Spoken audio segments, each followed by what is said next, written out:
Je pense que l'on peut dire sans hésiter que nous avons tous déjà expérimenté le fait d'avoir des pensées négatives qui tournent un petit peu en rond dans son esprit sans avoir la possibilité d'avoir la moindre emprise dessus. La bonne question sera donc, est-il possible de parvenir à penser naturellement de manière plus positive? Eh bien, c'est ce que nous allons voir dans cette vidéo.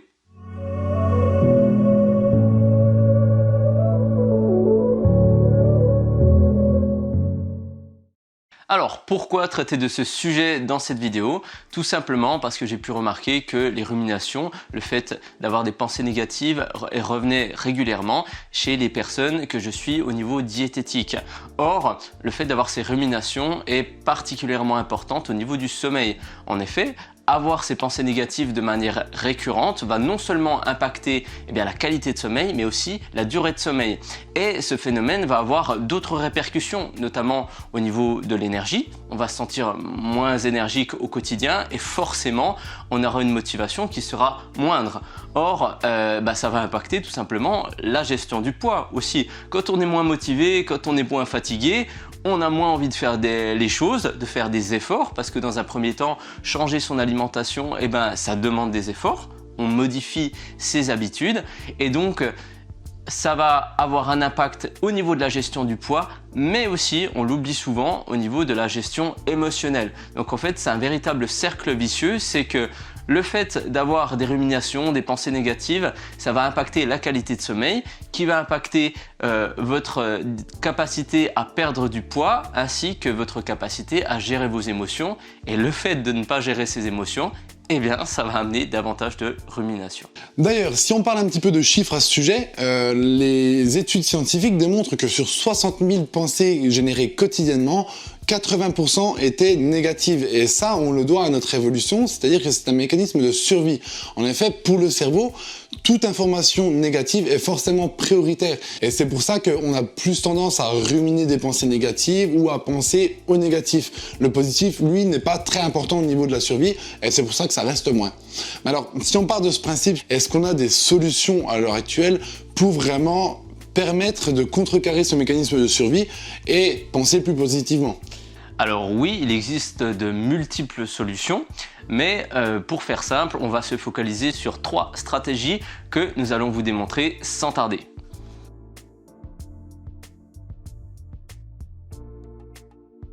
La première chose que l'on néglige régulièrement, c'est que votre physiologie interne va avoir un impact sur le fait de ruminer et d'avoir des pensées négatives. Alors qu'est-ce que c'est la physiologie interne? C'est tout simplement votre état de santé. Comment fonctionne concrètement votre organisme? Alors si vous avez tendance à le nourrir avec des aliments industriels, donc des aliments de mauvaise qualité qui vont être très pauvres en nutriments, que vous avez tendance à être sédentaire au cours de vos journées, à ne pas avoir d'activité physique, et il pourrait y avoir d'autres exemples dans le même style, tous ces comportements vont être néfastes pour votre santé en général, et être en mauvaise santé, donc avoir un organisme qui fonctionne moins bien, cela va avoir un impact sur le fonctionnement cérébral. Donc il ne faut pas oublier, souvent on dit le corps et l'esprit, les deux sont liés. Si votre organisme fonctionne mal, votre psychologique lui aussi aura tendance à, entre guillemets, mal fonctionner, c'est-à-dire à privilégier les idées négatives plutôt que se tourner vers le positif.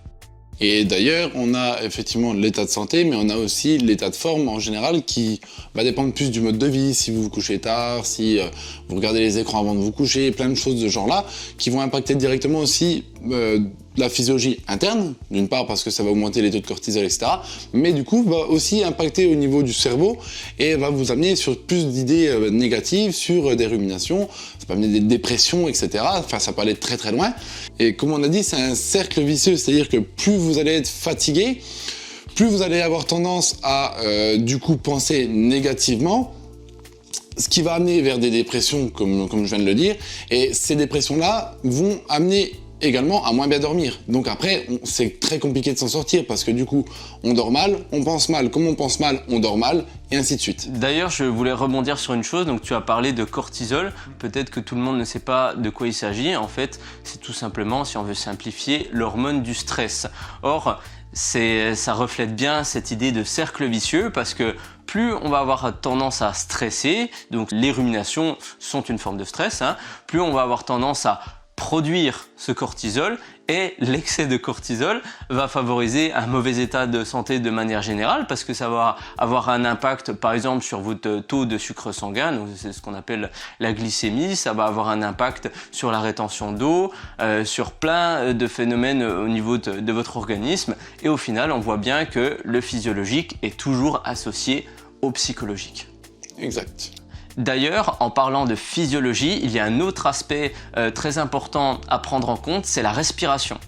Et encore une fois, c'est associé au stress parce que on a remarqué qu'avec le stress qui est un petit peu omniprésent dans notre société actuelle, nous avons tendance à modifier notre schéma respiratoire. Donc on va alterner entre deux types de respiration. Donc lorsque nous sommes au repos, on va naturellement adopter la respiration dite abdominale ou diaphragmatique. Tout simplement, c'est qu'on va respirer par le ventre via des inspirations longues et profondes. À l'inverse, lors d'une situation de stress ou lorsque l'on doit réagir de manière physique, nous allons plutôt adopter une respiration dite thoracique, et donc là qui va se localiser plutôt au niveau de la poitrine. Donc ça, c'est lorsque tout se passe bien. Cependant, s'il y a un stress qui s'installe, donc qui devient chronique parce qu'il y a trop de stimulation stressante dans son quotidien, il va y avoir une perturbation entre ces deux respirations et on va rester quasiment constamment dans une respiration thoracique. Or, cela va avoir des conséquences, notamment au niveau de votre physiologie interne, donc au niveau de votre état de santé. Par exemple, on a remarqué que le fait de respirer au niveau thoracique va générer certaines tensions musculaires, notamment au niveau du cou, autour des épaules, mais également au niveau du bas du dos. Cela va augmenter la raideur de certains muscles, mais plus encore, on a remarqué que le fait de moins bien respirer va générer une moins bonne oxygénation musculaire. Et enfin, je crois que c'est le pire de tout, c'est qu'on a remarqué qu'une mauvaise respiration va amplifier le ressenti des douleurs actuelles. Et forcément, vous vous en doutez, si vous avez tendance à ressentir de manière plus puissante vos douleurs existantes, forcément, vous allez y penser, vous allez développer de plus en plus ces pensées négatives et on en revient à ce fameux cercle vicieux. Et effectivement, donc, comme disait Geoffrey, c'est une question de stress et on insiste sur ce principe-là, c'est que les idées négatives sont un stress pour le corps. Donc plus vous allez penser négativement, plus vous allez respirer avec la cage thoracique et donc plus vous allez impacter ce phénomène-là. D'ailleurs, on sait aussi qu'au niveau physiologique, la manière dont on se tient impacte notre façon de penser et nos idées. Et des études ont démontré que rien que le fait de se tenir recroquevillé impactait négativement nos pensées en abaissant la confiance en soi, en amenant plein d'idées qui vont être beaucoup plus négatives. Et inversement, les études ont prouvé que juste le fait de se redresser permettait de penser plus positivement, d'être plus confiant, d'avoir une meilleure estime de soi.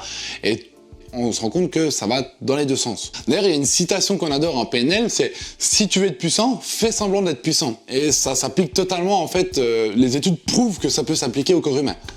Oui, tout à fait. Donc le schéma corporel également est important. Il n'y a pas que toutes les habitudes dont nous avons parlé. Et plus spécifiquement, eh bien, rien que le fait de sourire, on a remarqué, encore une fois, au niveau scientifique, juste le fait de sourire impactait puissamment le cerveau, notre façon de penser, en activant certains neurones.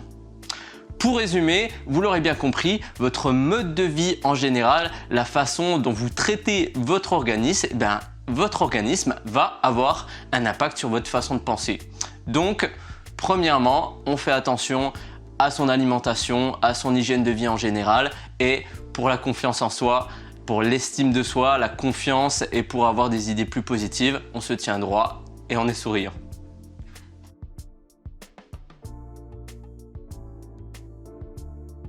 La deuxième stratégie va être de cultiver l'optimisme. Tout simplement pour vous donner un exemple, si vous passez vos journées à ruminer des idées négatives et que vous finissez par en parler à vos proches, à votre entourage, parce que vous avez besoin d'une oreille attentive vers qui vous plaindre, et cette personne-là va vous donner de la compassion, de l'empathie, etc. C'est des choses qui sont réconfortantes sur le moment, mais ça peut devenir aussi un cercle vicieux parce qu'on va commencer à s'attacher à ce type de relation, c'est-à-dire que on estime qu'on va pas bien, que on est triste, que machin. machin, etc. On va aller se plaindre à quelqu'un qui, lui, va nous apporter une certaine satisfaction en nous écoutant et en se mettant à notre place, en nous donnant vraiment une oreille attentive et en nous donnant de l'empathie. Et on va continuer en fait avec ce schéma parce que c'est un mode qui va nous plaire et qui va nous donner une certaine satisfaction de se faire plaindre, tout simplement. Et il n'est pas très compliqué de réfléchir et de se dire, si on est toujours en train de penser de manière négative et en plus qu'on se plaint toujours aux autres, c'est quelque chose de très toxique pour nous en fait. Donc en partant de ce principe, la première clé va être de relativiser sur ces dialogues internes. Parce que oui, nous avons tendance à nous parler à nous-mêmes toute la journée, c'est quelque chose qui revient fréquemment sans qu'on en ait forcément conscience. En réaction face à certaines situations de notre quotidien. C'est courant par exemple que face à un échec, spontanément on se dise « Ah, je suis nul, c'est toujours pareil, j'arrive à rien ». Systématiquement, à chaque fois que j'entreprends quelque chose, ça ne marche pas. Eh bien c'est justement lorsque vous allez avoir ce genre de pensée, que vous allez vous dire ce genre de choses qu'il faudra relativiser, se poser les bonnes questions. Donc premièrement, est-ce que c'est la réalité? Est-ce que je suis toujours nul? Est-ce que j'échoue dans tout ce que j'ai fait? Bien souvent, la réponse sera non. Il faudra relativiser. Effectivement, peut-être que ces derniers temps, j'ai accumulé beaucoup d'expériences négatives, mais ce n'est pas toujours le cas. Il y a des choses que j'ai très bien fait dans ma vie et qui ont été une grande source de joie pour moi. Je me permets de rajouter quelque chose à ça, c'est qu'il y a aussi des expériences négatives qu'il faut savoir transformer en expérience positive et essayer de comprendre ce que ça nous a apporté. Toute expérience négative a toujours une leçon, quelque part, ou quelque chose qui nous fait avancer. Et il faut essayer de voir aussi ce côté positif dans les expériences négatives. Exactement, donc c'était quelque chose que là j'allais aborder. Une autre question, c'est effectivement s'il y a quelque chose de négatif, qu'est-ce que je peux en retirer ? Maintenant la situation est passée quoi. Donc qu'est-ce que je peux retirer de cette situation? Généralement il y a toujours une expérience, une conclusion qui peut nous faire aller de l'avant. Tout simplement se dire qu'on ne va pas répéter cette erreur-là. Et troisièmement, si effectivement il y a une situation négative qui s'est passée et que concrètement ça nous apporte rien de positif, pourquoi y penser ? Tout simplement, pourquoi y penser? Donc ça nous amène à la deuxième clé, c'est que si effectivement on a toujours tendance à se focaliser sur le négatif, il nous arrive beaucoup plus rarement de se focaliser sur le positif, c'est-à-dire oui, il y a des choses qui vont pas, oui, il y a des choses qui se sont mal passées dans notre journée, le dernier mois, dernière année peut-être, mais il y a aussi des choses qui se sont bien passées. Il y a des choses que nous sommes heureux d'avoir, ça peut être des proches, des amis, ça peut être plus un aspect matériel, ça peut être l'aspect relationnel, ça peut être professionnel, avoir acquis un certain statut, avoir développé certaines compétences, tout ça, on a tendance à l'oublier parce que c'est là, sous notre nez. Donc un exercice tout simple que vous pouvez réaliser, c'est que lorsque ça ne va pas, prenez le temps, idéalement de vous isoler au calme. Alors ça va pas forcément être de la méditation, mais une première étape après s'être mis au calme, s'être isolé, c'est tout simplement d'adopter une respiration diaphragmatique, donc une respiration qui va vous calmer physiologiquement. Et à partir de là, vous allez essayer de chercher 3 éléments qui vous apportent du bonheur, de la joie dans votre quotidien. 3 éléments dont vous êtes satisfait. Et là, vous allez pouvoir vous dire, ouais, effectivement, il y a des choses qui vont pas, mais il y a aussi des choses qui vont. Et du coup, en plus, c'est ce qu'on appelle aussi le système d'activation réticulaire, c'est qu'on va venir travailler sur le fait de se concentrer de plus en plus sur ces idées-là. Plus on s'entraîne au quotidien justement à penser positivement, donc s'isoler et penser à des choses positives, plus on va avoir tendance à aller vers ces choses-là et remuscler entre guillemets un petit peu son cerveau dans l'autre direction. Donc là, on a parlé de beaucoup de discours internes, etc. Mais il faut savoir qu'il y a aussi tout ce qui nous entoure qui peut être négatif pour notre façon de penser. C'est-à-dire qu'il y a ce qu'on appelle la diète d'information. C'est que si votre entourage est très négatif et vient beaucoup se plaindre vers vous et souffre de beaucoup de choses et toujours dans la négativité, mais qu'en plus de ça, vous regardez les infos le soir et vous voyez encore des choses négatives, plus de chômage, plus de SDF, etc. Toutes ces choses-là vont impacter aussi votre façon de penser personnelle. Donc il y a quelque chose à faire aussi qui peut être très utile, c'est essayer de se couper de tout ce qui est négatif.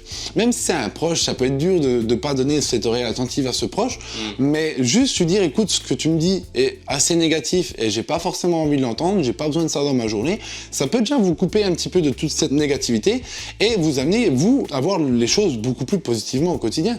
Pareil pour les informations. Si vous sentez que ces informations sont pas très utiles pour vous et vous apportent plus de négativité qu'autre chose, coupez.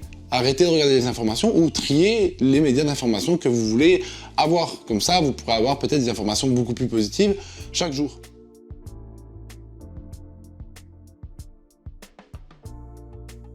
Alors, la troisième stratégie que nous vous proposons est la visualisation. Donc, c'est un concept très répandu et surtout très utilisé en PNL. Donc, qu'est-ce que la PNL? C'est ce qu'on appelle plus communément la programmation neuro-linguistique. C'est l'étude de la façon dont le langage verbal et non verbal affecte le système nerveux. Tout simplement, c'est la science de comment les gens communiquent avec eux-mêmes pour impacter leur état d'esprit. Donc pour en revenir à ce concept de visualisation, qu'est-ce que c'est?